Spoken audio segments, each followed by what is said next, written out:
I've realised that the musician I want to be is the drummer from Coldplay. I want to be the drummer from Coldplay so badly because that dude is rich as shit and no one knows who the fuck he is.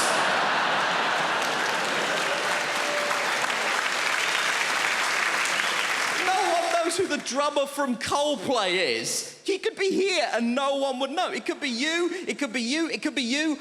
I'm not sure it's an Indian woman, but it could be. We don't know. I'm obsessed with the idea that this guy has the best life in the world. And I was telling my friend about this, and she tried to tell me something that she was trying to portray as a bad thing. Apparently, he loves Game of Thrones, so he said to HBO, can I be in Game of Thrones? And they were like, yeah, man, you're the drummer from Coldplay. You can do literally anything you want. We'll restart The Sopranos if that's something that will make you happy, right? Now, he is in Game of Thrones. Confession time, I don't watch Game of Thrones, but even I know the Red Wedding is an important episode of Game of Thrones, right? He is in the Red Wedding. Guess what he is doing in the Red Wedding? He is the drummer in the wedding band. That is the extent to which this guy's anonymity is a borderline superpower. He is in the most famous episode of one of the most popular television shows in the world, doing the thing he is famous for, and no one noticed.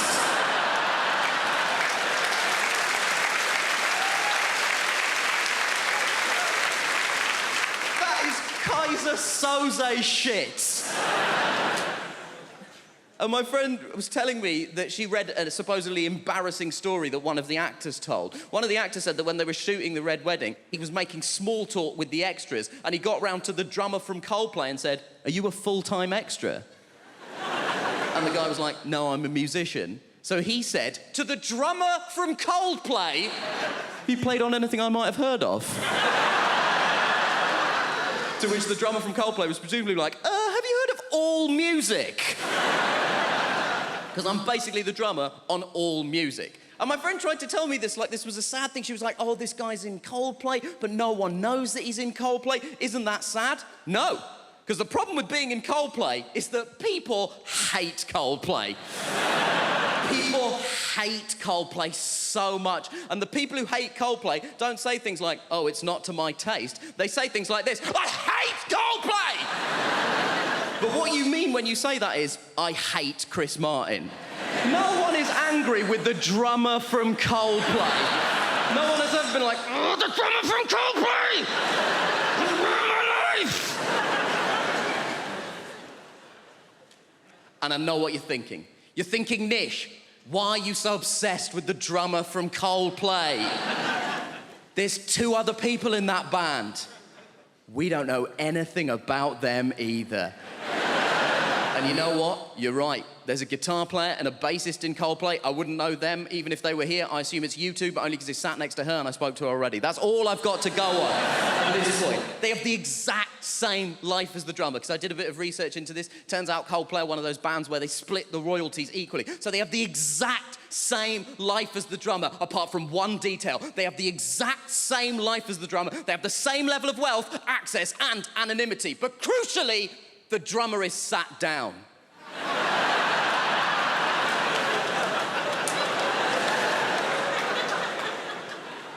And that is the dream.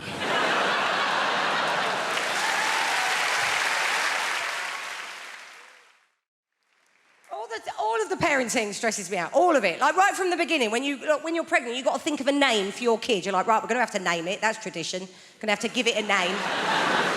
And it's hard to think of a name for a kid, because that's their name. That's going to be their name all their life if it pans out. And I'm an indecisive person. I struggle to think of passwords for websites, and you get help for that, don't you? Like, oh, no, weak.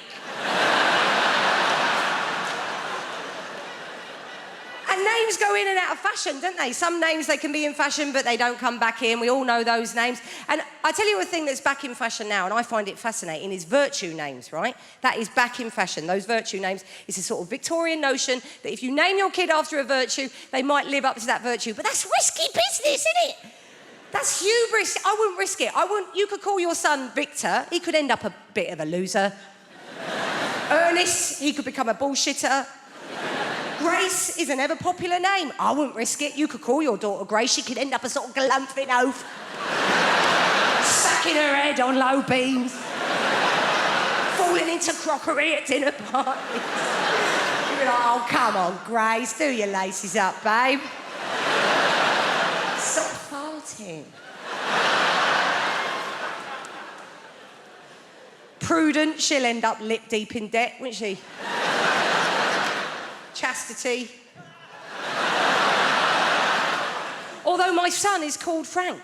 Someone said to me, you've done it, innit? You've called your son Frank. That's a virtue. To be honest, to be above board, to be trustworthy. I was like, oh, shit, never thought of that. He'd end up an estate agent now, isn't he? He's funny, Frank. I think he's funny. I would say that, wouldn't I? Because I'm his mum. He's not funny. My child's funny. Tell a joke. Look at 774 pictures of my child. But I think he's funny, right? I went to pick him up from school the other day. I pick him up every day because they get proper arsey if you don't. They do. They ring you. They're like, where are you? I'm like, TK Maxx. Where are you? Oh, all right then, yeah.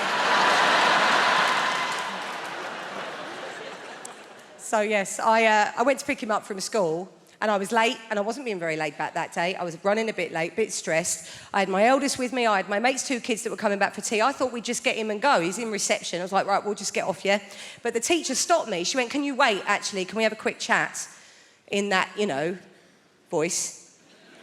So I had to arrange my face into one of those mum pretending to give a shit faces. I said, go on, what's he done?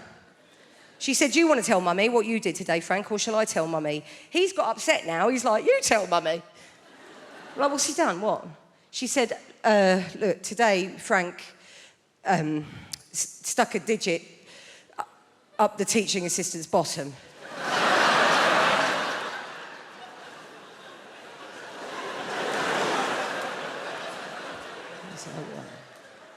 That's not ideal, is it?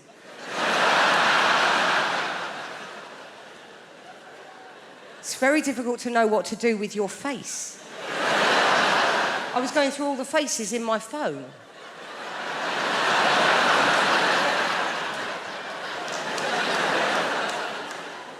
She said, we've talked about bodies, haven't we, Frank? And areas of bodies that we respect. I thought now would be a really bad time to go, this is awful. I mean, this is a finger up the TA's... I mean, this is now they're teaching numeracy in primary education now. It's not like, oh, if Frank's got one finger up the TA's arse, how many fingers are still on the outside? I'll tell you something. Thank you. Thank you. I'll tell you what I saw the other day. This upset me, and I'm a pretty easygoing guy. You know what I saw? I saw an ambulance. Big sign on the back of the ambulance, on the back door. Do you know what it said? It said, this is an ambulance, not a taxi. This is an ambulance, not a taxi. I know, I can see, don't worry, I can tell. I know it's not a taxi. You know how I know it's not a taxi? Because last time I called a taxi, it didn't take 3/4 of a fucking hour to arrive. That's how I know. While I'm on the subject, can I just ask, is it really strictly necessary in this day and age to have the word ambulance written back to front on the bonnet of the ambulance? No, so if you see it in the rearview mirror, it says that. I know why. I know why. I'm just questioning it. See, my point is, if the blue flashing light and the big red cross hasn't done it for you, just a hunch, but I suspect the word ambulance is going to be lost on you as well. So I'd like to know if there had ever been anyone in the history of the automobile who was driving along, looks in their rearview mirror and goes, huh, what the heck's this? Who's this joker with his blue flashing light and big red cross behind me? Well, he's not getting past me. What does this say? Eculumbo? What does the hell that mean?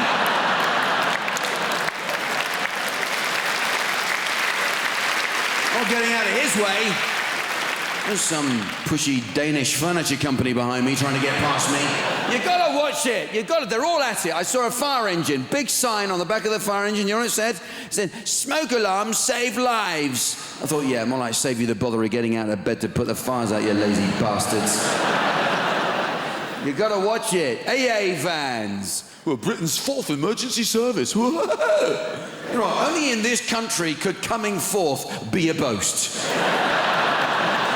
Fourth, you say, my God, runner up to bronze. All the fun of taking part, none of the hassle of hanging around for a medal! Mountain Rescue, they're grumpy bastards, aren't they? So you helped me down from a hill. Blah, blah, blah. You have no right to criticize my footwear. I was wearing flip-flops that felt like a walk. Well, volunteer service, you see, Jack. Yeah, and don't you keep banging on about it. Listen, pal, you wanted to rescue people, I wanted rescuing. We both got what we wanted, so shut your face.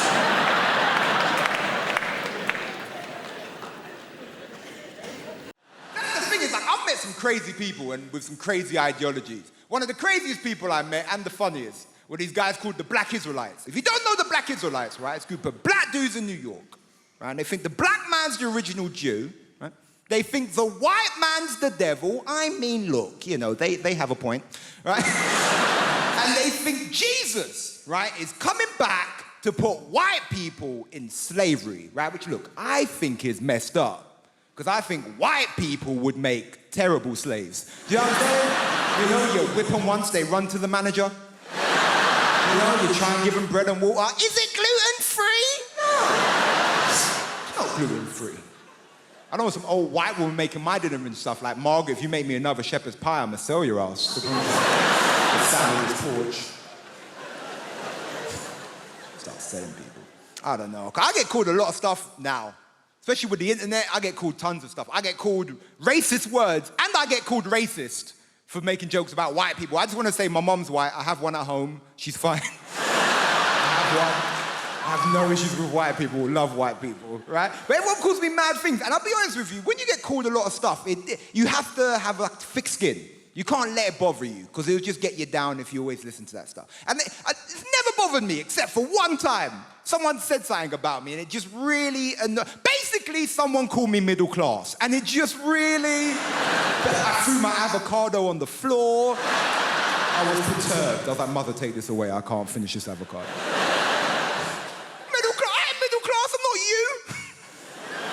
I'm from Ilford, man. If you don't know Ilford, it's in between East London. Don't you cheer Ilford, goddammit, you hooligan. Ilford is horrible. It's in between East London and hell. That's where Ilford is. Don't want to go Ilford, right? It's that weird thing. It's like you work hard and then people think they can take away your identity from you. And that's like a weird point. It's like you can't be working class because you've worked hard. You get to play lovely gigs like this. You can't be what you are. And the thing is, like, I am working class in my heart. But there's a conflict. My brain says different sometimes. You know? Like, sometimes my friends will call me from prison. It's just what it is. It's just what it is. They'll call me up and they'll be like, yo, Jamali, you need to start repping for the mandem. And I go, you know what? I need to start repping for the mandem. They say, you need to start saying free the mandem. I'm like, you know what? I need to start saying free the mandem. And that's in my heart. I believe that. We should free the mandem. But then my brain goes, yes, Jamali. But now you have stuff they want to steal. So I'm like, yeah, free the mandem. If they've completed the course, maybe. I don't know. Free them up if they've repented. I don't know. If they ring me up, they'll be like, yo, say free Ginger J. Free Ginger J. Say free Worm. Is Worm still locked up? You better free him. Say free Killer. Nah, I don't know about Killer, man. I'm not saying we should never free Killer, just don't free him where I live. Because I live in a nice gentrified area now, just what I'm saying. So it's like, and I'm angry at gentrification, but it's hard because it's delicious.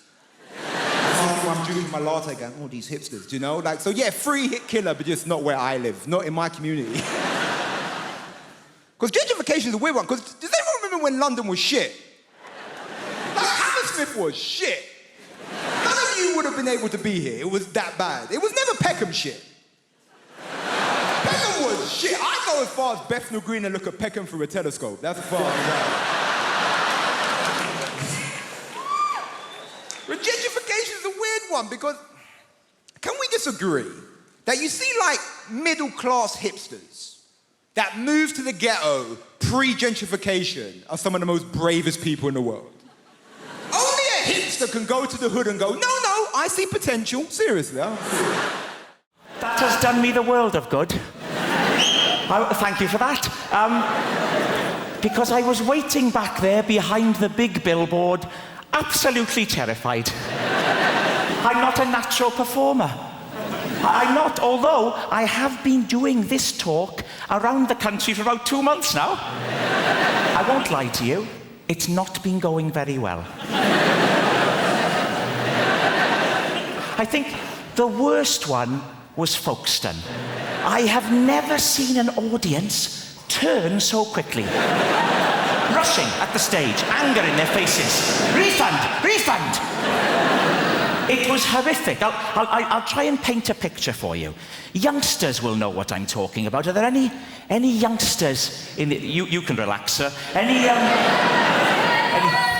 Well, there's a youngster. What is your name, sir? Riyadh. What's that? Riyadh. Riyadh. What? Riyadh with a Z. Riyadh with a Z. All right, it's not Sesame Street.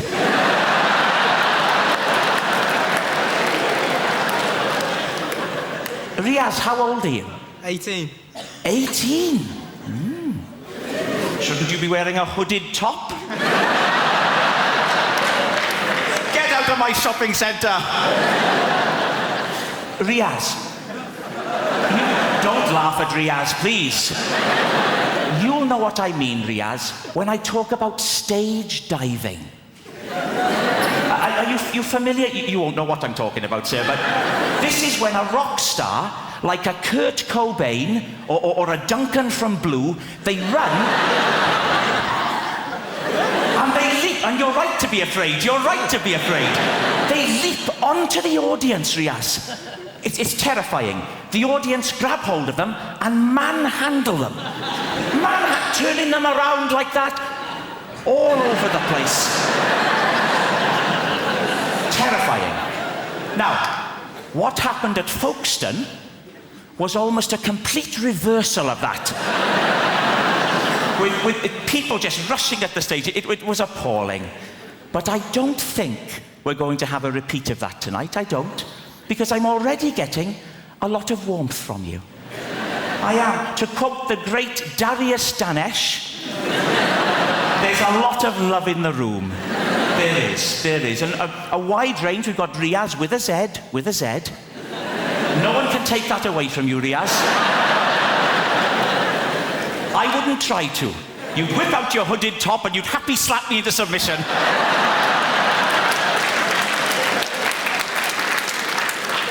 But it's a friendly crowd. We've got a proper... Look, here we go. Right down in the front, there's a chap here wearing a T-shirt with a slogan on it. Unbelievable. A grown man. What is your name, sir? Chris. Chris, with a Z? Riaz, you're one up, you're ahead. I'll bet there aren't many other people in the whole building who have a Z in their name, in all honesty. Unless Zebedee's joined us tonight, which I think is unlikely. So you're a Chris. Yes. Chris. And what's the idea with the T-shirt, Chris? Is it Rag Week? I'm a romantic, that's my problem. I love romance. Oh, I want to be in a relationship. I want to try edible pants. You can't edible solo, they don't let you. I'm absolutely fascinated by them. Here's why. It must be someone's job to keep edible pants from being too delicious. Because they've got to be okay in context, but there's a team of scientists that's working day in, day out to make sure that none of us start craving them. Struggle being single. I'm a pick-me girl. Do you guys know what that is? A pick-me girl is a type of woman who's like me. I'm not like the other girls. Why? Because I like live music. Shackle me. I do like live music. Like, sometimes I wonder if anyone's going to see the band Placebo thinking it was The Cure. So I do think about that stuff.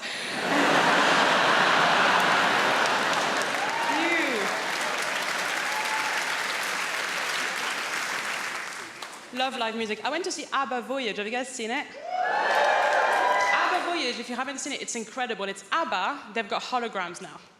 But just before going into ABBA Voyage, I found out a little bit of industry gossip, and I'm going to share it with you because I was pissed off. ABBA, the band, they're not even dead.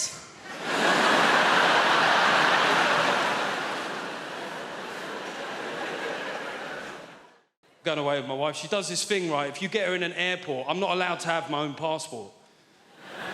It's embarrassing. It's embarrassing. I'm a 40-year-old man. I get to passport control. They say, you got your passport, mate? I'm like, no. I'm not allowed to carry it. Apparently, I'm not mature enough. I don't know what happens, man. The moment you get in near an airport, she becomes like some sort of Russian people trafficker. Do you know what I mean? She's like, I must have all the passports. You cannot handle passport. You are too stupid for passport. I must keep all passports in zippy clear travel document folder, huh? Alongside printout from TripAdvisor. But you may carry the bags. I'm like a peasant boy for the day. Oh, thank you, master. Thank you very much. Yes, it's a real honor for me to carry your bags, you know. 11 pair of shoes for 3-day mini break is a good idea, huh? Yes.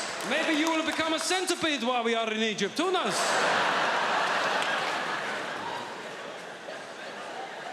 I went on a stag do recently. I went to the Munich Beer Festival. Has anybody here been to the Munich Beer Fest?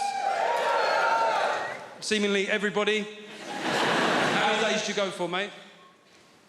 No days. Got deported on arrival. We went for 7 days. We got there on a Monday, right? We had 6 straight days drinking, Monday through Saturday. And on the Sunday, we said, we've got to do something different, right? So we went to Dachau concentration camp. Yeah. It was a weird shout. There's no getting away from it. Could have gone go-karting.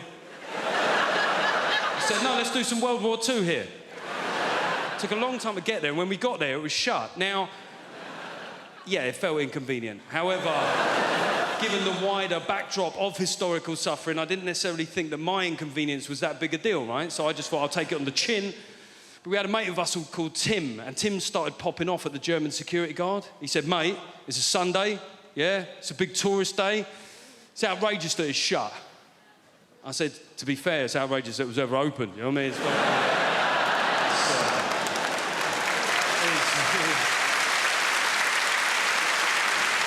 it is weird that you're making this about you, Tim, to be honest. People say dumb things, though, don't they? I was having a beer with my mate Wayne the other day, and Wayne likes to tell you where he was on the occasion of big historical news events that happened within our lifetime, right? So I mentioned 9/11, and Wayne went, 9/11, remember where I was that day? I was like, don't care where you were. I don't see how it's relevant. I don't see how your whereabouts on that fateful, terrible day will form some sort of meaningful historical footnote, Wayne. I'm being honest here. He looked hurt. He went, I went, all right, where were you? He went, karate. I went, see, that's exactly the sort of trivial shit I was worried about, Wayne. He said, well, you know, I was in New York 6 months before that. Makes you think, doesn't it? I was like, no. No, to be honest, all it makes me think is I wish you'd been there 6 months later. Sorry. Nurse girl, could I have the psychological profile now, please? This is... Did you see something awful then? How awful. Would you like to take Lee over that side? Yes. Nick, you come over this side. I want you to look up at the screen. I'm going to show you 3 images, and I'd like you to tell me which one you'd rather spend the evening with. Excuse me, Mr. Jelly. Would you rather spend the evening with number 1, a teddy bear, number 2, Tom Cruise, or number 3, a large courgette? Which one are you going to go for? I'll go for teddy bear. You're going for the teddy bear. You're going to play safe. Let your arms hang loosely by the side. That's right. Going over here now to the Navy, where the food is obviously a lot nicer. Excuse me, Gail. Similar arrangement for you, Lee. Would you rather spend the evening with number 1, a hot water bottle, number 2, Jude Law, no stains on the upholstery, please, or number 3, a a large sprig of purple-headed broccoli. What's it to be? The purple head wins all the time. It does. Excellent. Would you like to now join me back in the middle? Lee and Nick, come over here. Some straightforward questions now, just to find out a bit more about you. What's your favourite aftershave? I don't wear aftershave. You don't? Deodorant? Sure.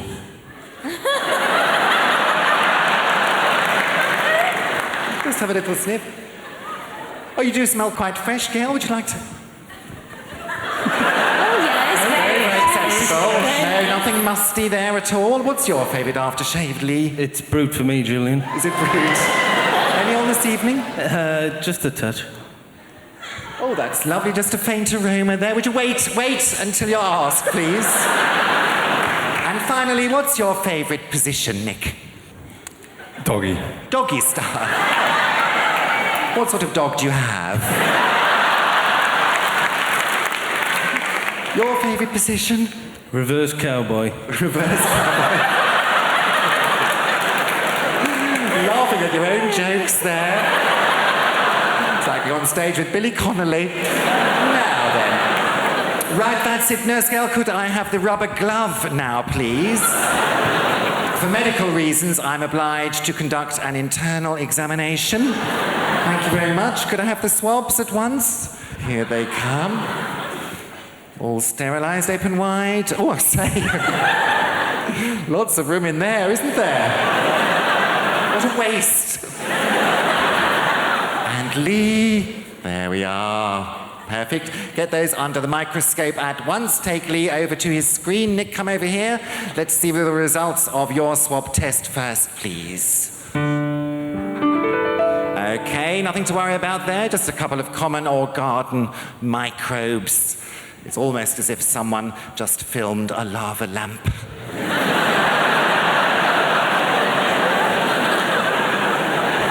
Now, the sailors' results, please.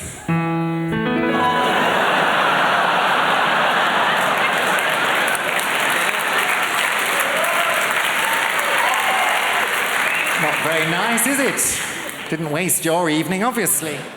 The problem is the builders, my dad's mate, he's a proper geezer, proper South East London geezer. One of those builders, you know that walk?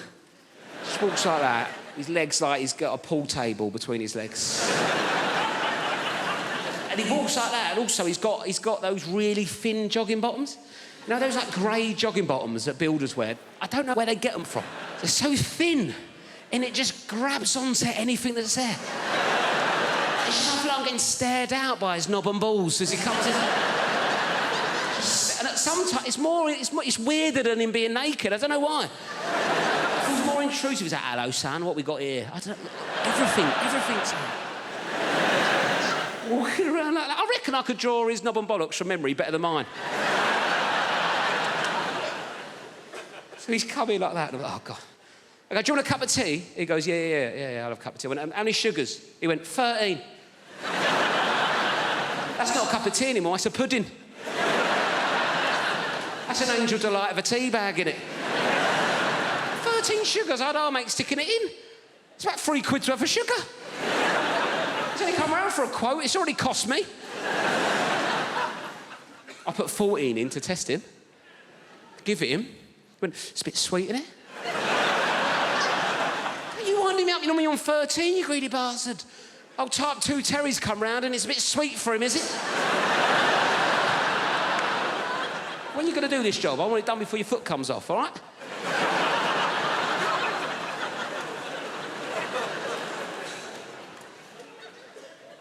Anyway, I had a Kit Kat in the fridge, right? I thought, right, let's get him back on side of Kit Kat, right? He's into sugar. I like introducing people to new things, see if he wants a Kit Kat. 4-finger Kit Kat. Like, how would you eat a Kit Kat? 4 fingers? I've said that wrong, haven't I?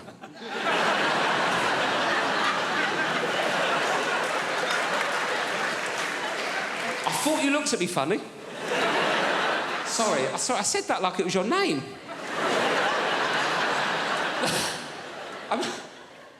I meant to say... I don't know what I meant to say. I meant to how would you eat a 4-finger Kit Kat? But I went, how'd you eat a Kit Kat? 4 fingers.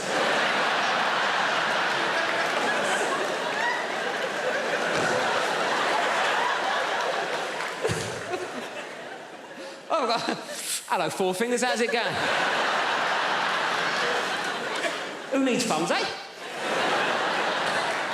Need to smoke by the looks of things. Sorry about that. Not an ideal nickname for a young lady, is it, really?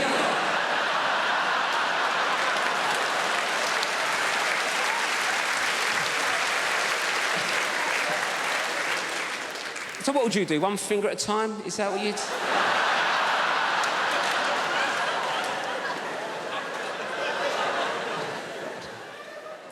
Should we start again? Sorry, what's your name? Anita. Nice to meet you, Anita. Sorry for calling you Four Fingers. Anyway, Anita, how do you eat a Kit Kat? That's what I was going for. One at a time. One at a time, right. One at a time's a normal approach to a fourth... Got there. Yes. Anyway, one at a time's a normal approach to a four-finger Kit Kat, isn't it, right? I gave this builder a four-finger Kit Kat. He picked it up, put the whole thing in his mouth at once. Bit into it like he was eating a bun. Dirty ogre sugar bitch. What kind of animal is one popping a four-finger Kit Kat?